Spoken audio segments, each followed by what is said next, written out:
La historia de la Iglesia de Jesucristo merece que se recuerde. Pesquisas mormonas.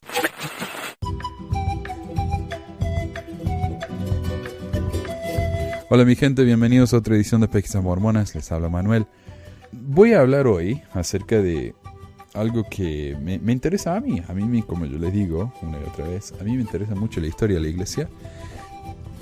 Los temas sociales me fascinan, aunque ya está cansando, honestamente, ya se está repitiendo.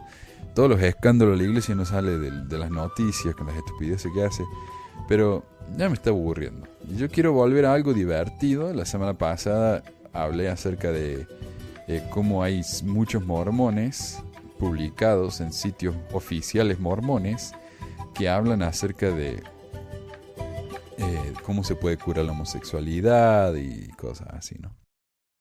Sé que hay temas psicológicos que podemos hablar, de la psicología, de la sociología más importante para mí, de ese tipo de cosas, pero la historia me fascina, así que hoy vamos a hablar de un tema que a mí me parece muy divertido, mucho más ligero y divertido que el de las semanas anteriores, que es todo puras noticias y críticas de las cosas nuevas de la iglesia, que se las merece y vamos a seguir hablando de eso, pero quiero darme un descanso, así que hoy vamos a hablar de un artículo escrito por el gran Grant Palmer, una persona que era, no sé si director, pero definitivamente era maestro de seminario en la iglesia e instituto, y después se fue de la iglesia y tuvo que aguantar el pobre una carrera entera en la iglesia, y cuando se fue, jubiló, por fin pudo salir de la iglesia y decir que era realmente lo que él pensaba, se entusiasmó, escribió un libro que es el libro más popular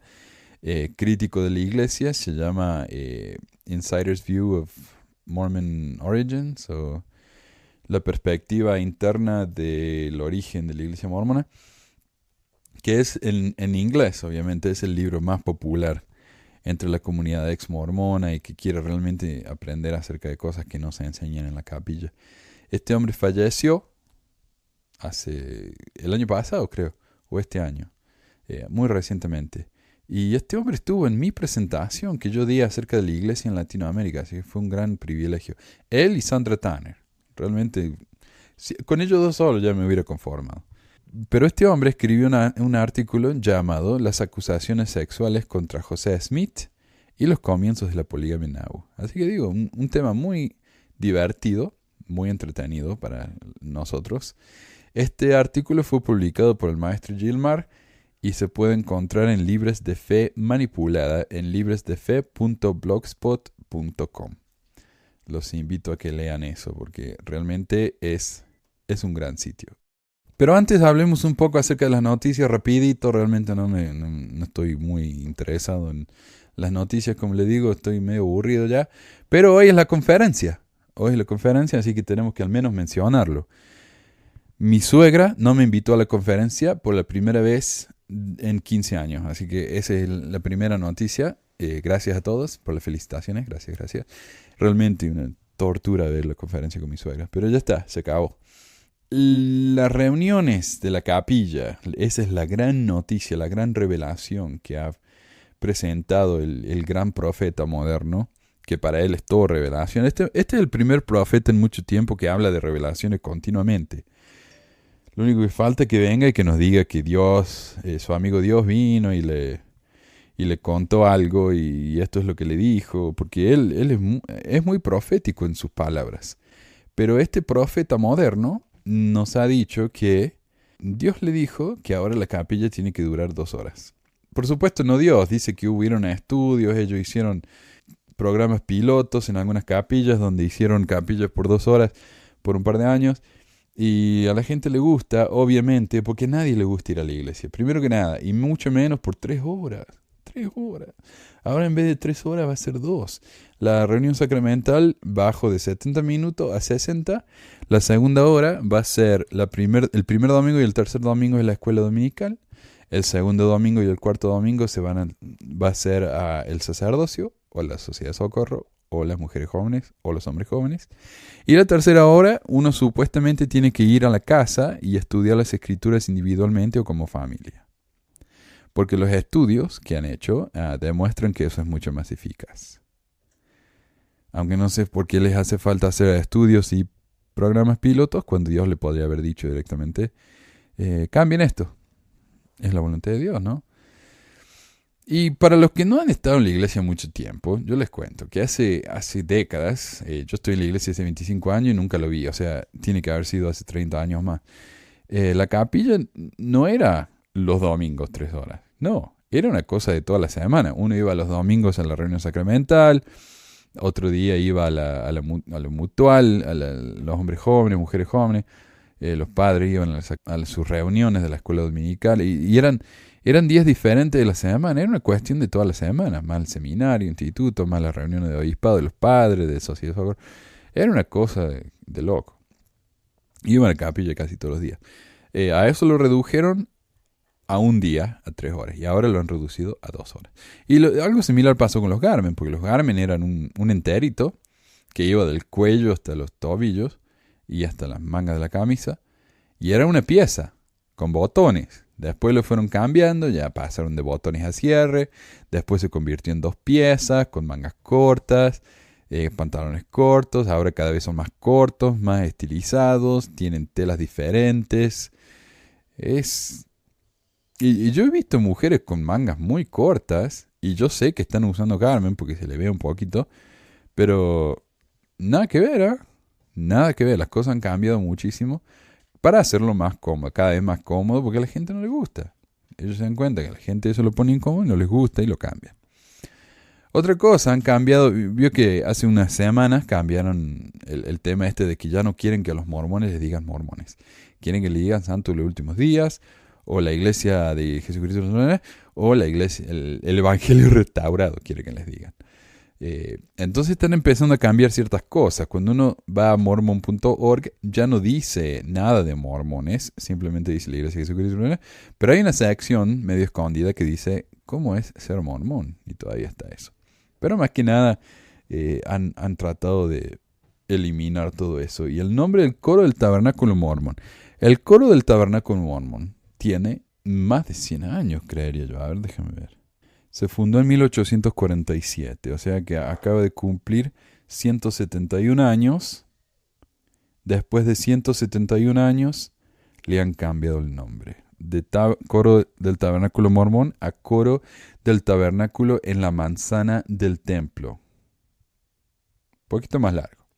A ver, el amigo Robert Telles publicó en nuestra página, en nuestro grupo de Facebook, y dijo: para los posibles mormones activos que haya el grupo, voy a dejar algo claro. La decisión de eliminar la palabra mormón como identificativo de la iglesia, ya sea para designar al coro o a la iglesia en general, no es de ninguna manera inspiración ni una revelación. Es una decisión personal de Nelson, quien siempre ha tenido esa idea en la cabeza, aunque los presidentes no estaban de acuerdo. Eso es lo que dijo Nelson en 1990. Y ahí un discurso que él dice: y así será mi iglesia llamada, en 1990. Y esto es lo que dijo Hinckley, contradiciéndole disimuladamente, en un discurso en el que Hinckley dijo: la gente nos dice mormones, no es nuestro nombre, no es el nombre de la iglesia, nosotros somos la iglesia de Jesucristo, pero no se puede cambiar la cultura. Si la gente nos va a decir mormones, que nos digan, y nosotros después podemos clarificar que no es el nombre de la iglesia, podemos empezar la conversación. Pero Nelson hace mucho ya ha venido con esto, de que él quería, insistía, de que la iglesia se llama esto, y Hinckley no le importaba, Monson no le importaba. Pero ahora que es el jefe de Sote, él va y decide, ¿no? Que no, basta. Y eso es lo que pasa, ¿no? Cuando alguien tiene algo que le interesa mucho y se convierte en el jefe de Sote. Otra cosa que ha salido en las noticias, y que honestamente a mí no me ha interesado mucho, hay un par de cosas interesantes acerca de este caso. Se ha levantado una demanda nueva en contra de los hijos de Nelson, la hija y el yerno, creo, en el que los hijastros de esta gente los han acusado de abuso infantil de cuando ellos eran chicos, ¿no? Hace más de 30 años.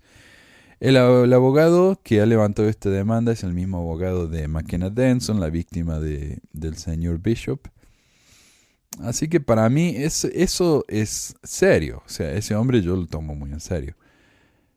Pero, no sé, esta demanda ya había existido anteriormente, fue desechada por el juez y ahora la levantaron de nuevo, no sé. Ah, yo me imagino que si esta gente realmente son víctimas, es un crimen horrible que definitivamente necesita ser reinvestigado por más que el juez haya decidido desecharlo. Y si las víctimas están mintiendo, eso también hay que investigarlo, ¿no? Lo que no hay que hacer es ignorarlo, porque esto es una acusación muy grande. Y yo lo entiendo, a mí si me acusaran de algo así cuando yo sé que no lo hice, me parecería horrible.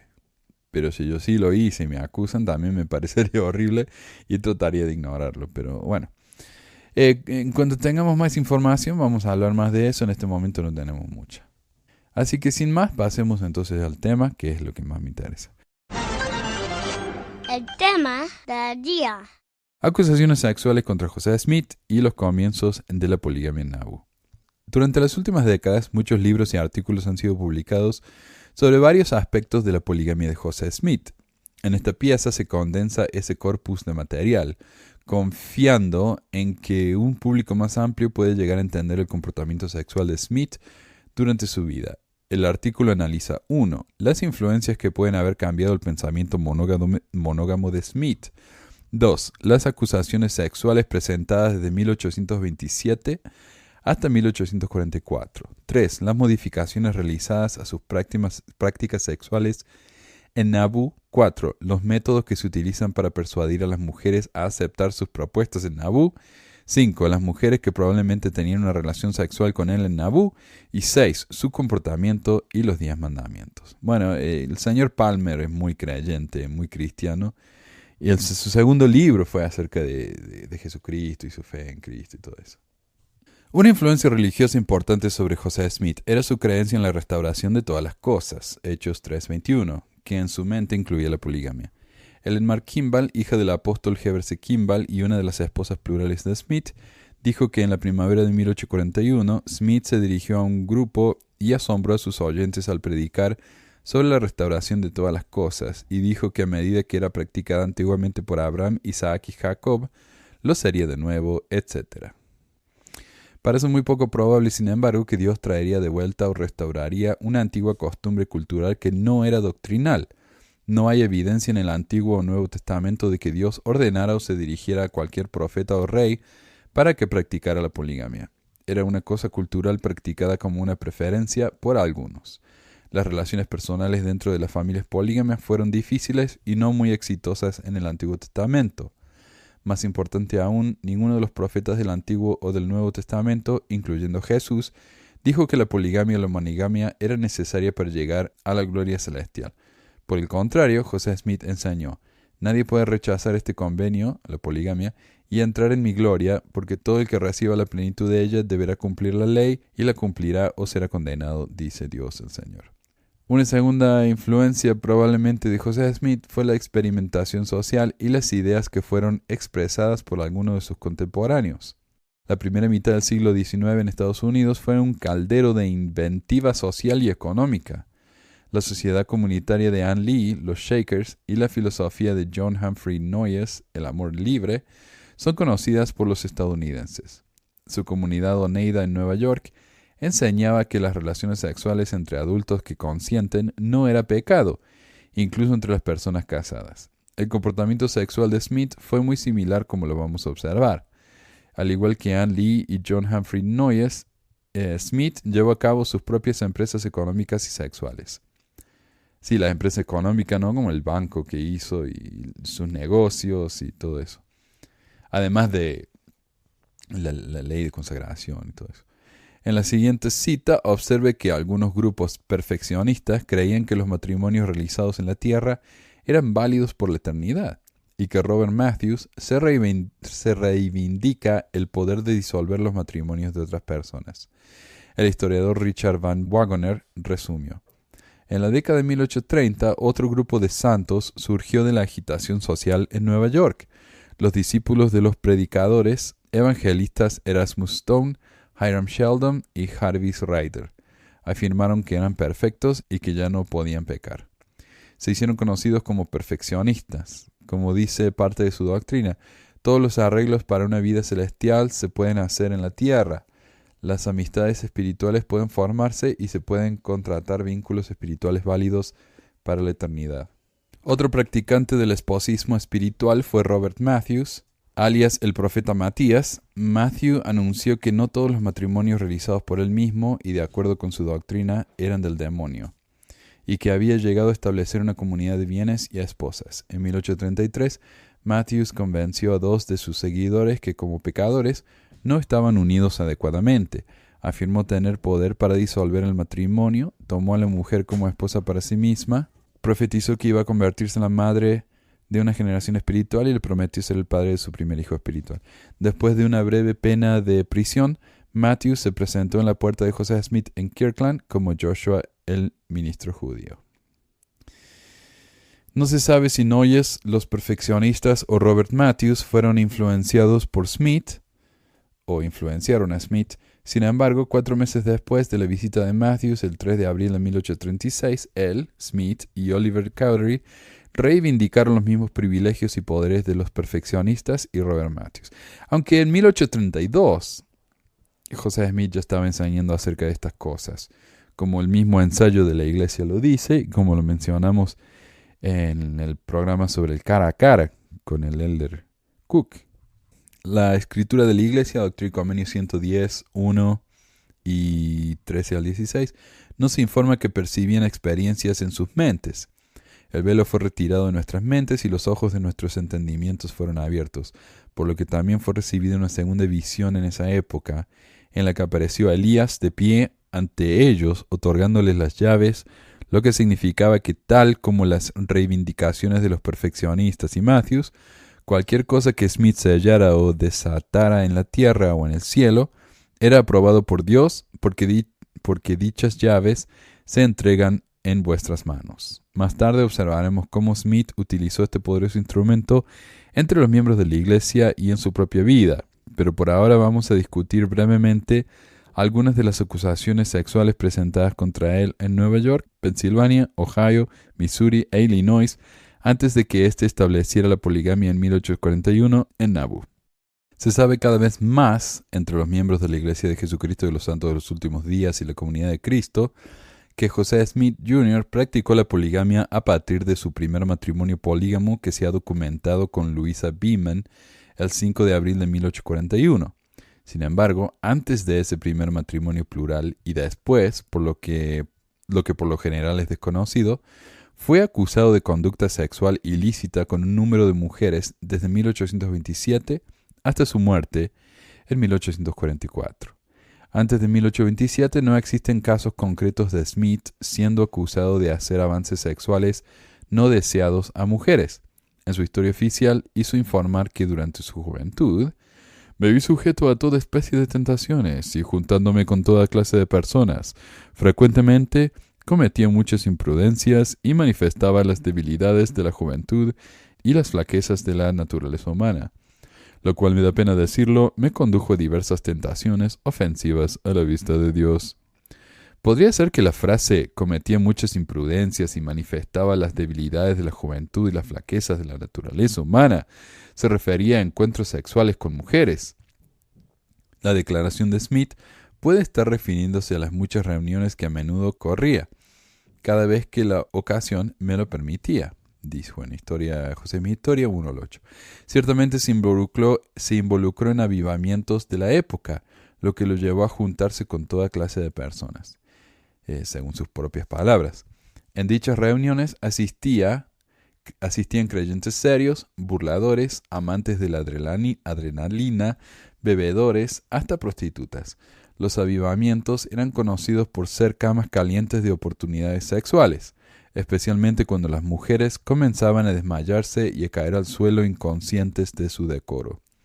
Bajo tal condición, escribió un historiador, una mujer dejaba a su lado toda la modestia. Las reuniones de campo también atraían especialmente a prostitutas porque trabajaban por la noche. También en las reuniones campestres, las jóvenes doncellas se desmayaban exponiendo todos sus encantos al público. La tentación era fuerte cuando los hombres y mujeres yacían juntos. Otro historiador escribió: más almas fueron engendradas que salvadas. En algunas reuniones de campo, los vigilantes cargaban palos largos y blancos mientras patrullaban los puntos de encuentro cada tarde para detener cualquier travesura sexual que los enemigos y burladores de las reuniones campestres hicieran. José Smith no identifica cuáles eran las tentaciones o las debilidades a las que estaba sujeto y que eran ofensivas a la vista de Dios. Los reclamos sexuales formulados contra su carácter comenzaron solo después de que se casó en enero de 1827. Desde 1827 hasta 1841, una serie de acusaciones sexuales fueron dirigidas contra Smith, varias de las cuales creo que contienen tan poca información que no son dignas de mención. Esta sección del artículo se centra en las declaraciones que tienen al menos alguna plausibilidad de ser ciertas. Vamos a empezar por discutir brevemente cada uno de estos reclamos sexuales que comienzan con las hijas de Josiah Stowell. Miriam y Rhoda Stowell. José Smith Jr. fue detenido bajo una orden por cargos severos del 1 al 30 de junio de 1830. Al día siguiente se llevó a cabo un juicio ante el juez Joseph Chamberlain en Bainbridge, Nueva York. 12 testigos fueron llamados, incluyendo a Miriam y Rhoda Stowell, hijas de Josiah Stowell, de Bainbridge. Smith y el señor Stowell habían trabajado juntos en busca de una mina de plata desde octubre de 1825 hasta marzo de 1826. Durante este periodo de 5 meses, José se asociaba frecuentemente con las chicas Stowell, que tenían 18 y 20 años de edad. El fiscal trató de determinar el carácter y la conducta de Smith, llamando como testigo, ya sea a causa de los rumores puestos en su conocimiento sobre la relación entre José y las niñas, o porque simplemente estaba pescando para encontrar algo en contra de su carácter. José Smith dijo que fueron interrogadas separadamente, especialmente en lo que se refería a mi comportamiento hacia ellas, tanto en público como en privado. Ambas niñas, al parecer, no dijeron nada en este interrogatorio, aunque solo tenemos la versión del caso de Smith. Elisa Winters. El fiscal pudo haber llamado a las niñas Stowell como testigos en el juicio antes de 1830 a causa de una acusación sexual más temprana, hecha contra Smith en las inmediaciones de Harmony, Pensilvania. Cuando José y su esposa Emma Hills Smith vivían en Harmony en 1827 hasta 1829, el primo de Emma, Levi Lewis, lo acusó de intentar seducir a Elisa Winters, amiga cercana de Emma. Lewis dijo además que él estaba bien familiarizado con José Smith Jr. y Martin Harris y que les había escuchado decir a ambos que el adulterio no era ningún crimen. Harris dijo que no culpaba a Smith por su intento de seducir a Elisa Winters. Elizabeth, o Elisa Winters, nació en 1812, por lo que tenía 16 años de edad en ese momento. Ella a menudo estaba en casa de los Smith y permanecía mucho tiempo en compañía de la señora Smith. Las jóvenes mujeres eran amigas íntimas, dijo la residente de Harmony, la señora Ramantus M. Stoker. La abrupta salida de José y Emma en 1829 de Harmony puede haber sido precipitada en parte por las acusaciones de Levi Lewis de que José había actuado inadecuadamente contra la señorita Winters. 50 años más tarde, el hermano de Levi, Hiel Lewis, repitió estas mismas acusaciones sexuales contra Smith en el Amboy Journal de Illinois.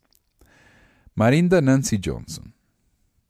Algunas acusaciones sexuales similares se hicieron en contra de Smith en Hiram, Ohio, en la casa de John Johnson el 24 de marzo de 1832.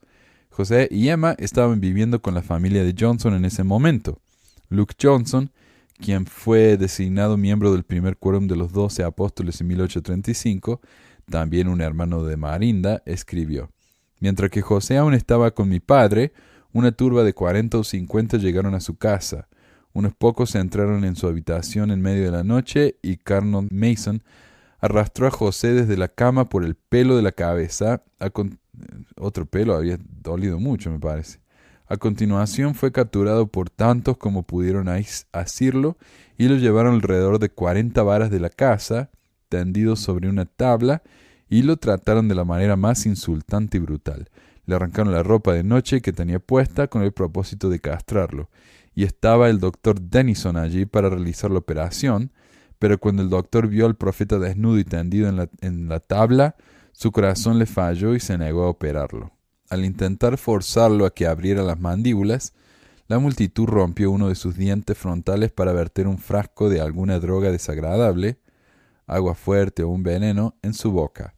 La turba se dividió y no tuvo éxito, sino que derramó sobre él alquitrán y luego le pegaron plumas y lo dejaron. Parte de la multitud fue a la casa que habitaba Sidney Rigdon y lo sacaron y lo embadurnaron con brea y plumas. Y después de eso, Sidney Rigdon quedó mal de la cabeza. Lo golpearon tan mal que quedó mal. Y ahí es cuando José Smith ya no lo quería tanto, porque quedó medio loco. No sé si... No estoy seguro cuáles eran los síntomas, pero era un hombre, se convirtió en una persona muy obsesiva y muy compulsiva y impulsiva también.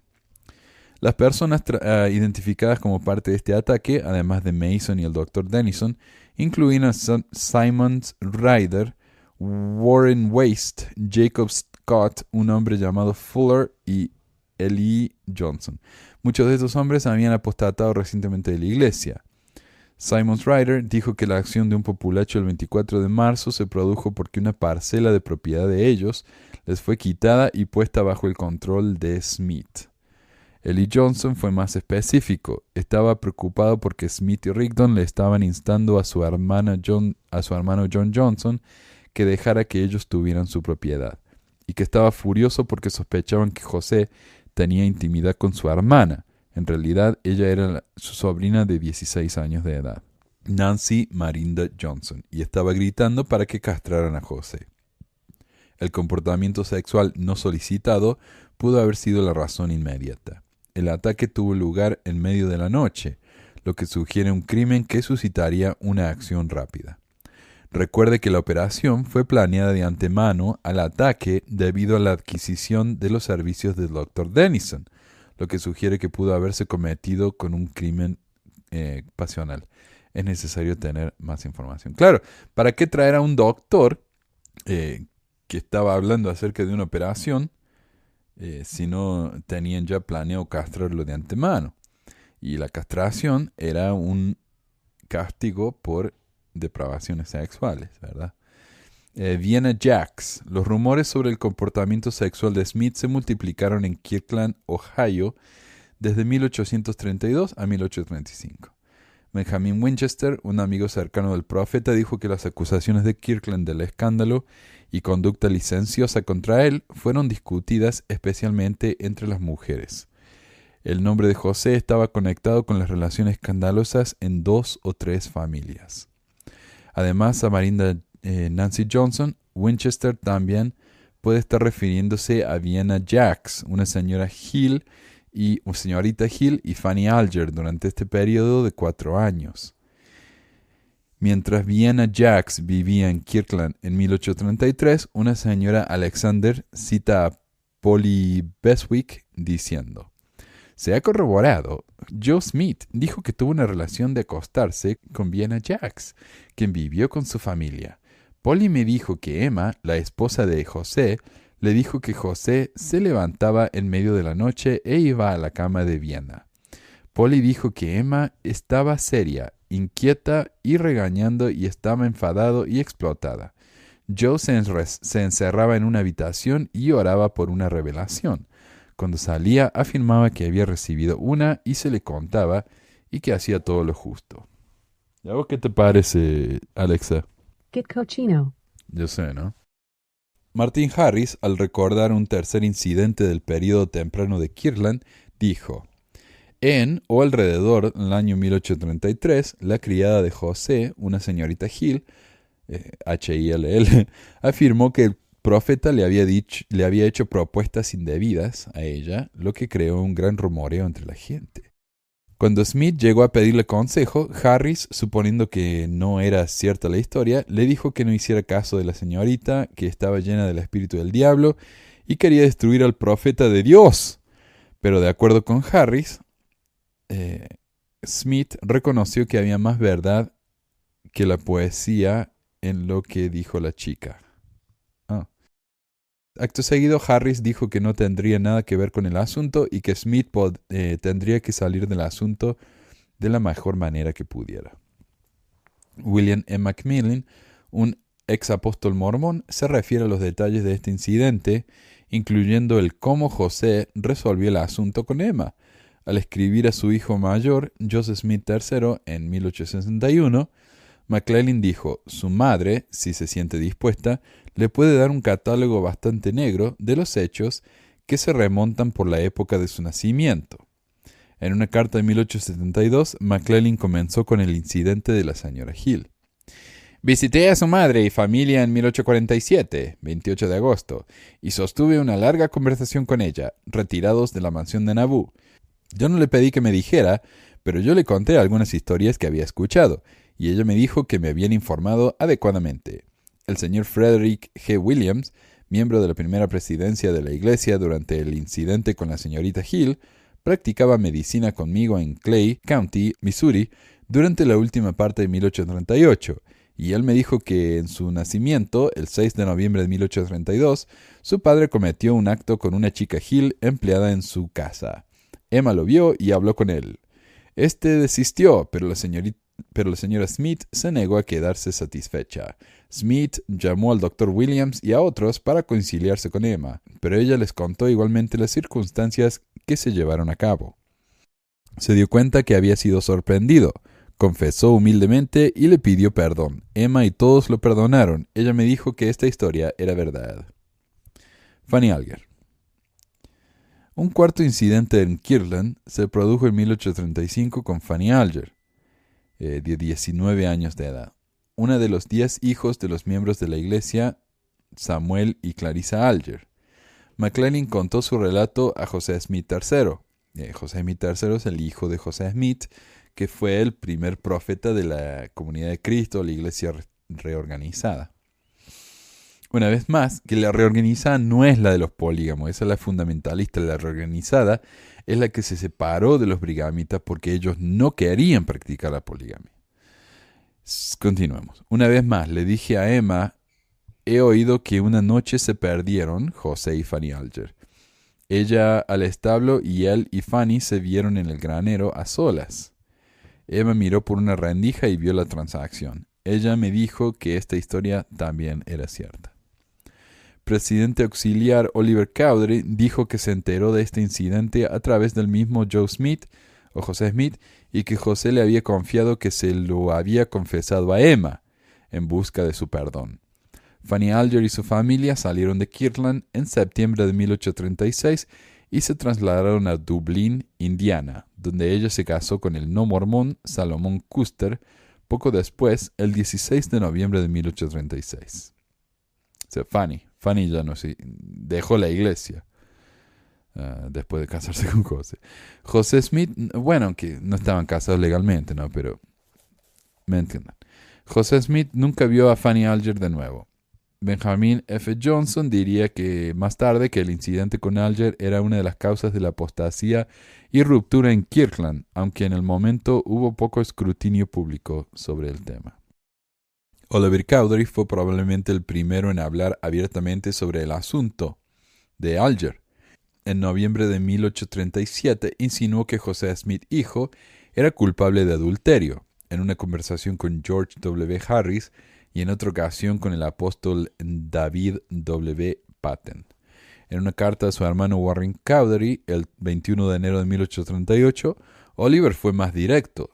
Se refirió a la obra de Smith como un asunto desagradable, inmundo y sucio de él y Fanny Alger. Obviamente, Cowdery había perdido el respeto por su estrecho colaborador.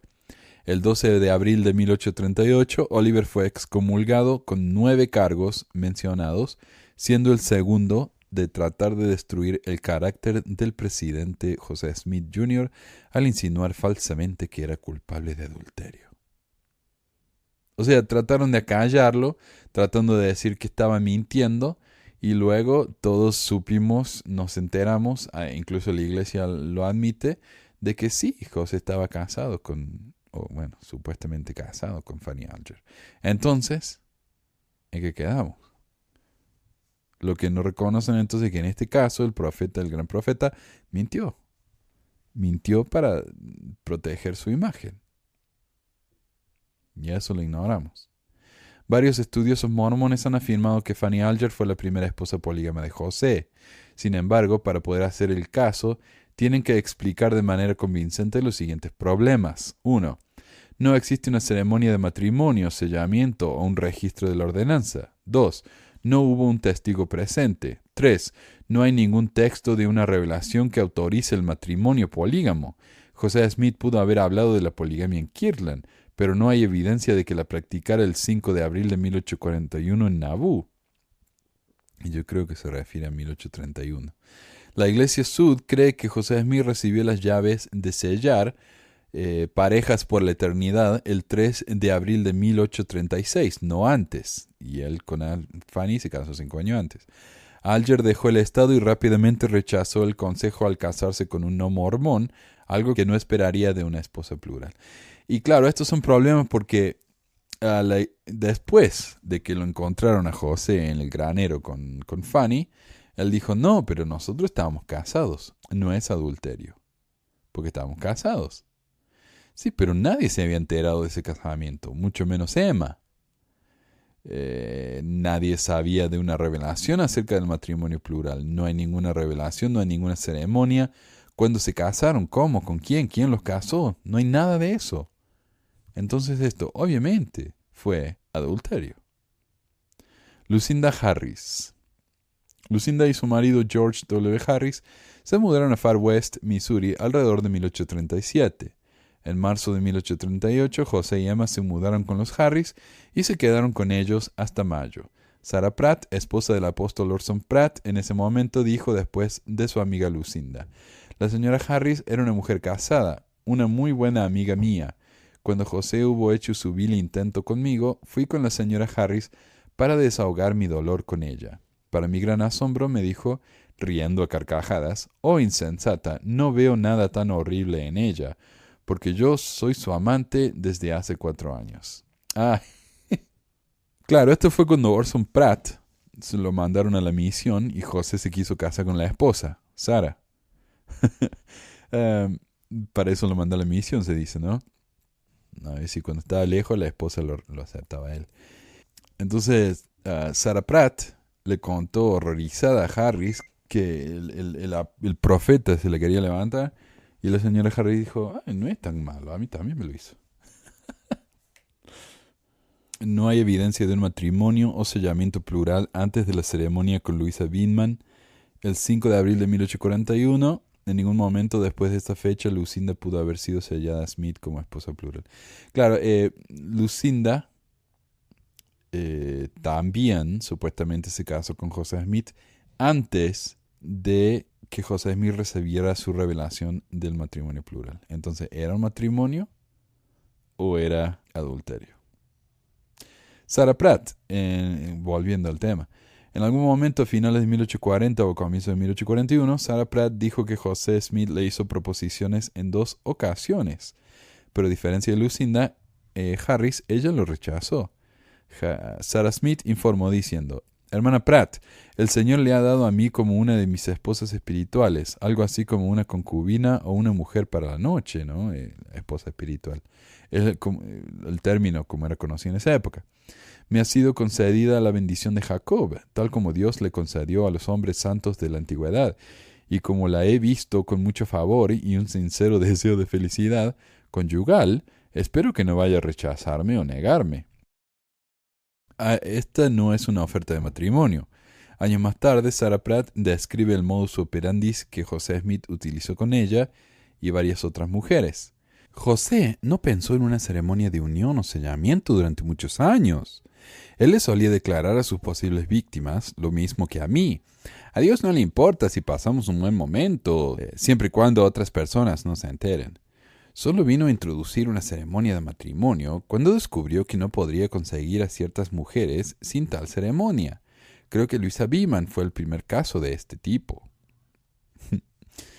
Melissa Schindel. Melissa Schindel, esposa del coronel George Schindel, hizo una declaración jurada el 2 de julio de 1842 que se publicó en el Sangamo Journal el 15 de julio de 1842. La señora Schindel dijo que José Smith le preguntó en el otoño de 1841 si podía tener el privilegio de dormir con ella, que era la voluntad del Señor que tuviera relaciones sexuales ilícitas con ella y que nunca procedió a hacer cualquier cosa de este tipo con cualquier mujer sin primero obtener la voluntad del Señor sobre el tema. Después de ser rechazado por Melissa, Smith le advirtió que nunca debía hablar de sus proposiciones hacia ella, porque tenía mucha influencia en Nauvoo, y que si ella hablaba iba a arruinar su reputación. Pero ni bien hubo rechazado la señora Schindel la propuesta de Smith, este se metió en la cama con otra mujer casada, la señora Catherine Fuller Warren. Como el médico John C. Bennett informó, Smith podía seducir a las mujeres diciendo que el Señor le había concedido la bendición de Jacob y que no había pecado en él. Y esto es todo lo que voy a leer hoy. Voy a continuar con la segunda parte de este ensayo en media semana. Pero hay un par de notas de pie que quiero leer porque me parecen interesantes. Con respecto a las llaves que le entregó Elías a José y a Oliver, la nota de pie dice: Doctrina y Convenios 2, 1 al 3 establece que cuando un ángel se le apareció a Smith en septiembre de 1823, citando Malaquías, diciendo que Elías revelaría a Smith el sacerdocio de Elías, el problema es que esta predicción no fue escrita o escuchada hasta 1838. Y esto se puede encontrar en José Smith, Historia 1, 38-39. Estos versículos, según los informes citados por el ángel a Smith en su relato de 1838, no aparece en ningún relato previo de Smith. O sea, a él se le iban ocurriendo cosas, ¿no?, para cambiar en la iglesia, y decía, oh, no, ¿sabes qué? Es que esto yo recibí una revelación hace 15 años diciéndome tal cosa. Y se dio así con muchas, como cuando recibieron el sacerdocio.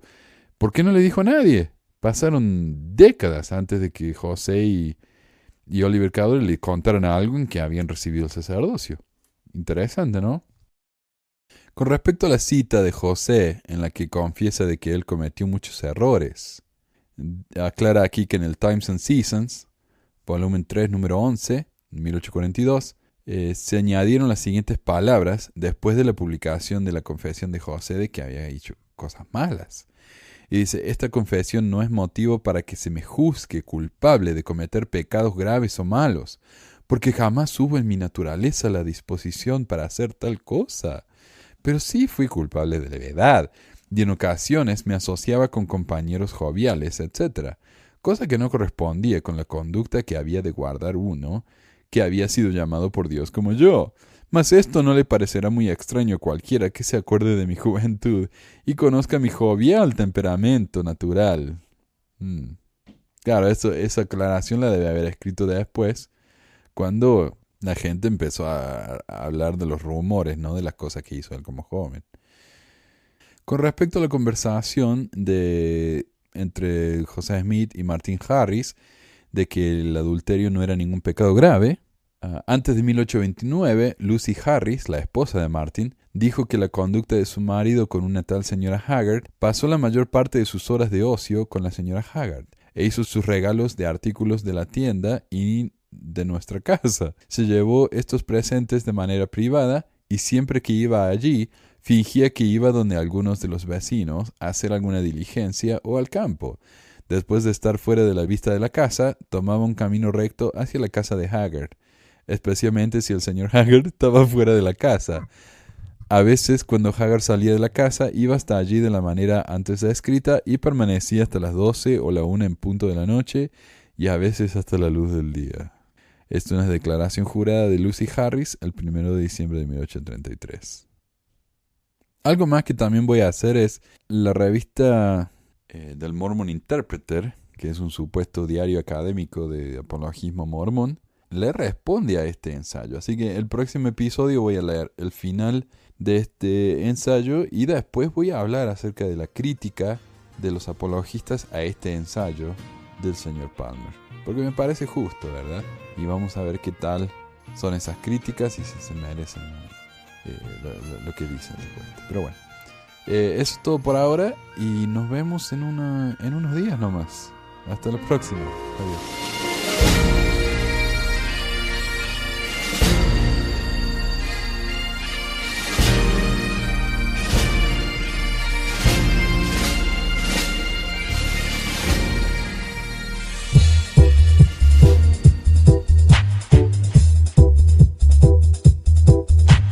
Gracias por escuchar esta edición de Pesquisas Mormonas. No se olvide de visitar nuestro website en pesquisasmormonas.com o pesmor.com y nuestro blog en pesquisasmormonas.org o pesmor.org. También tenemos un grupo de Facebook donde la discusión siempre es animada y si tiene un comentario, pregunta o hate mail, puede enviarlo a manuel@pesquisasmormonas.com. Y si por alguna razón ha abandonado la iglesia y ya no sabe qué hacer con todos esos miles de dólares extras ahora que ya no paga el diezmo, le agradeceríamos si nos envía $1 o $2 por medio de Patreon en patreon.com/pesquisasmormonas o en paypal.me/pesquisasmormonas para ayudarnos a cubrir los gastos de domain y hosting del podcast. Muchas gracias de nuevo y hasta la próxima semana. La música del comienzo del podcast es la canción de la primaria Historias del Libro de Mormón por Clive Romney. La canción previa a esta es La Hora del Profeta del ex de Acevedo y esta es la versión de la banda Roosters de la canción de la primaria Palomitas de Maíz.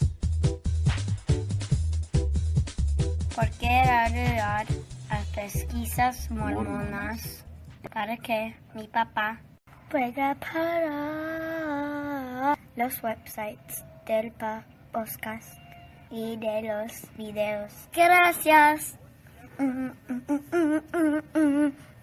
Pesquisas mormonas. Pi, pi, pi.